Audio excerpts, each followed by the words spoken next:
Obediência às autoridades. Obedeçam às autoridades todos vocês, pois nenhuma autoridade existe sem a permissão de Deus, e as que existem foram colocadas nos seus lugares por Ele. Assim, quem se revolta contra as autoridades está se revoltando contra o que Deus ordenou, e os que agem deste modo serão condenados. Somente os que fazem o mal devem ter medo dos governantes, e não os que fazem o bem. Se você não quiser ter medo das autoridades, então faça o que é bom, e elas o elogiarão. Porque as autoridades estão a serviço de Deus para o bem de você. Mas, se você faz o mal, então tenha medo, pois as autoridades de fato têm poder para castigar. Elas estão a serviço de Deus e trazem o castigo dele sobre os que fazem o mal. É por isso que você deve obedecer às autoridades, não somente por causa do castigo de Deus, mas também porque a sua consciência manda que você faça isso.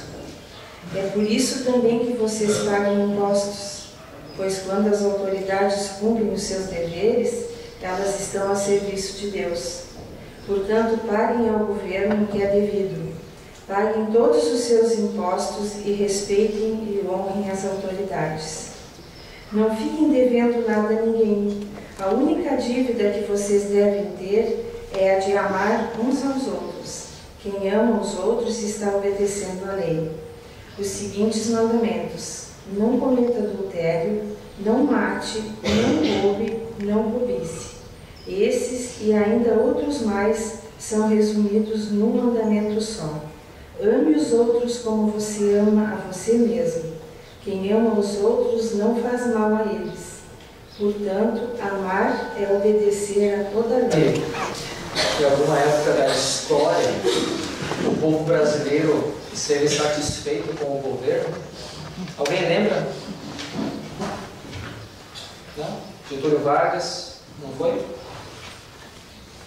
Nunca? Pode até ser que sim, pode até ser que alguém esteja satisfeito com o governo, mas o sentimento hoje é bem diferente, especialmente porque diante da impunidade, não só os governantes, mas o próprio povo brasileiro está sendo incentivado à corrupção. Esse texto de Romanos 13 é uma reflexão importante diante dessa semana que nós acabamos de celebrar os 195 anos da independência do Brasil. Foi dito aqui: obedeçam às autoridades todos vocês. Não deixa ninguém fora. Todos.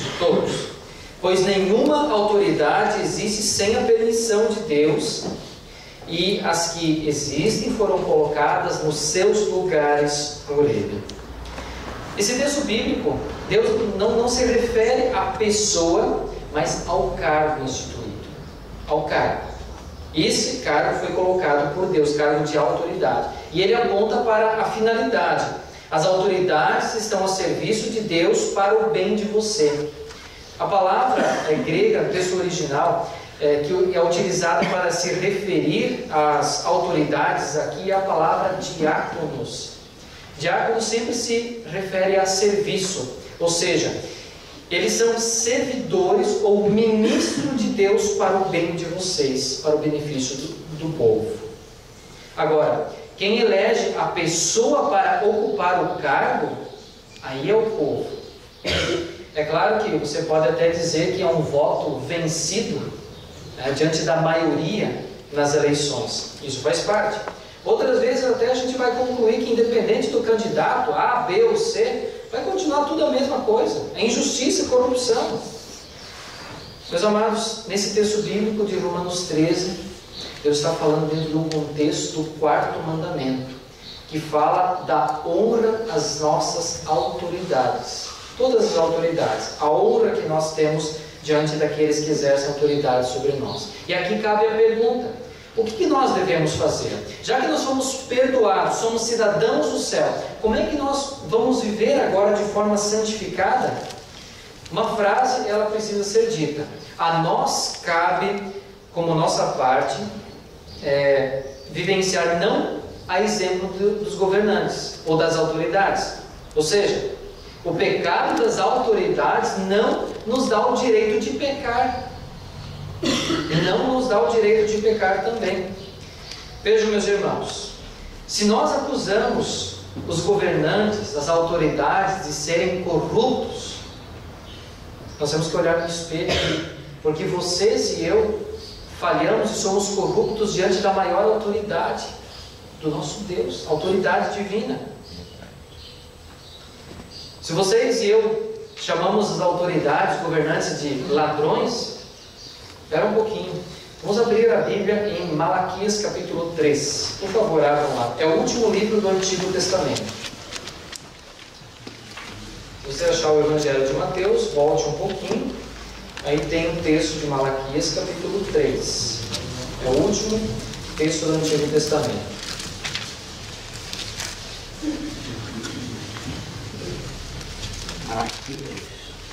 Se os políticos são ladrões, nós precisamos lembrar que certa vez Deus acusou o seu próprio povo, dizendo no versículo 7 até o 9, Deus diz para o seu povo: vocês são como seus antepassados, abandonam as minhas leis e não as cumprem.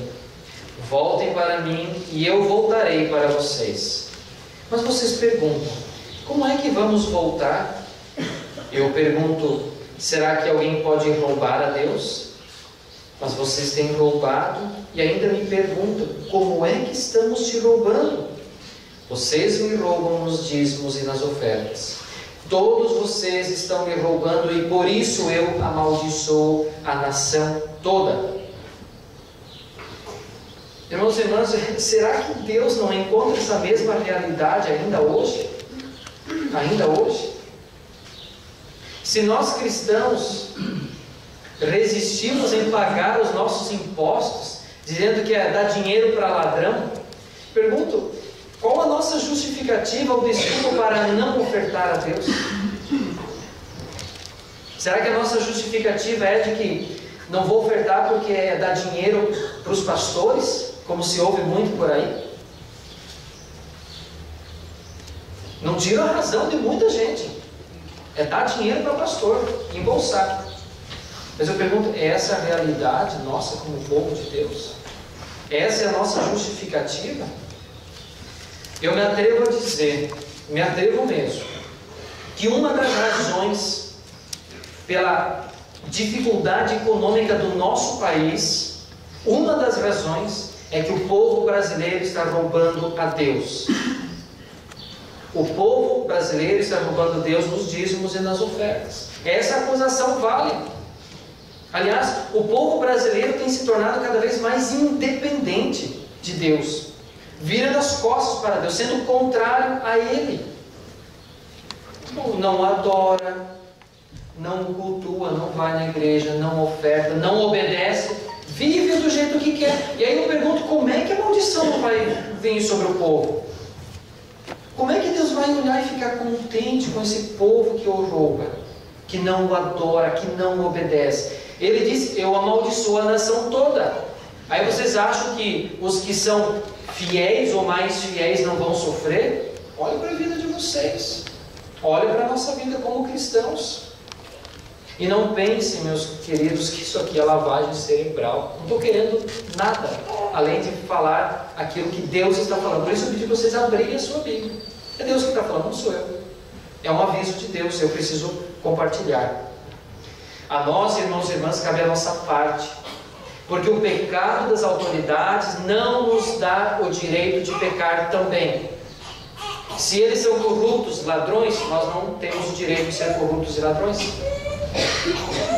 A recomendação desse texto bíblico que nós lemos anteriormente, Romanos 13, os versículos 8 a 10, é um texto fantástico. Olha só, a recomendação de Deus: não fiquem devendo nada a ninguém. A única dívida que vocês devem ter é a de amar uns aos outros. Quem ama os outros está obedecendo à lei. Olha, interessante, quem ama os outros está obedecendo à lei. Os seguintes mandamentos: não cometa adultério, não mate, não roube, não cobice. Esses e ainda outros mais estão resumidos num só mandamento: ame os outros como você ama a você mesmo. Quem ama os outros não faz mal a eles. Portanto, amar é obedecer toda a lei. Além da obediência à autoridade divina sobre o ofertar, cabe a nós a obediência à lei, ou à lei do amor. Essa lei nos remete a olhar a cruz de Cristo, pois ali Deus mostrou todo o seu amor por cada um de nós. Eu fiquei me perguntando ao longo da semana e compartilho aqui: será que nós não temos motivos mais que suficientes para não roubar a Deus, mas para agradecê-lo de forma verdadeira e obedecê-lo de forma real e verdadeira, assim como o amor dele é real? Nós temos muitos motivos. Por isso vamos fazer isso agora também no ofertar. Ofertar é uma maneira também de nós demonstrar que nós somos fiéis a Deus e que somos agradecidos. E que isso seja um claro sinal da obediência à lei do amor e verdadeira gratidão. Que Deus abençoe o nosso ofertar, e vamos cantar um hino que eu acho muito lindo. Damos graças ao Senhor.